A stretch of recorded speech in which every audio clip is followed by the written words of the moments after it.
So what are some challenges that you face when trying to talk about on gender with other organizations? The biggest challenge, like you rightly said, the taboo, right? A problem will only get solved when we admit that there is a problem, right? And that internalization or that realization has to happen within the space. So every time we enter a workplace, it's us getting them to understand and see what was already happening there. So that's the biggest challenge that we would say. Now, of course, we are working with companies of different levels and realization, wherein some have already evolved to a level wherein they acknowledge that on gender, we have a problem, come and help us solve it. But we also have companies who have not yet acknowledged this. There's a compliance issue, like, because how can you not implement something if there's already a mandate out there? Mm-hmm.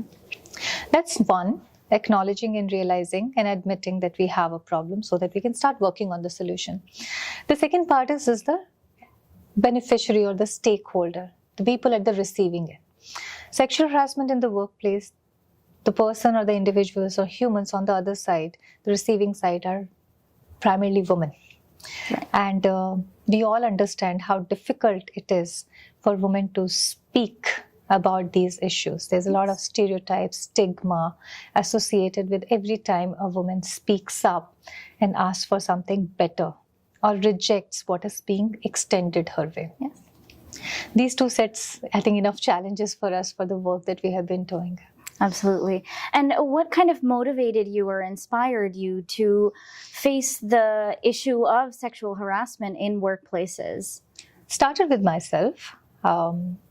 As somebody who was very well educated, with a master's in my hand, and somebody who has worked with companies across the world, when I started appearing in certain spaces, the kind of questions that were coming my way, and the kind of, there's certain, you only see men taking space right. in boardrooms, in decision-making spaces, in certain functions, the kind of conversations that were coming my way.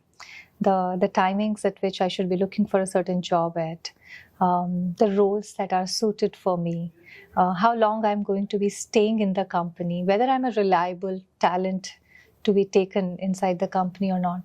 All these questions that were coming my way just gave me a cue to start asking other women around me, are you also feeling that? Are you also receiving that? And when I realized that this is something which is not just an individual thing, because you can't build a business and you can't commit your life to something which is just bothering you.